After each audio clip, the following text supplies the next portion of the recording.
এই যে একটা মিটার, ধ্বংসের মিটার। আমাদের আগের মিটার বাদ দিয়ে ডিজিটাল মিটার দিছে।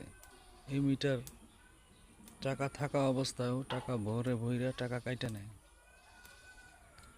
আর 500 টাকা, 200 টাকা, 300 টাকা থাকা অবস্থায় প্রতি মাসে আমার টাকা ভরতে হয়।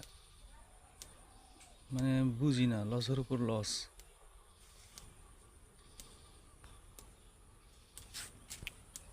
এই যে দেখুন,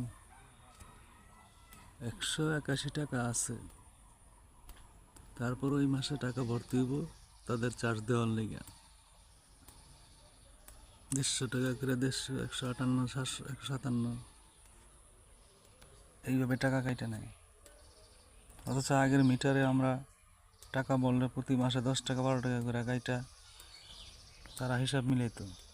এখন প্রচুর টাকা কাটে এটা।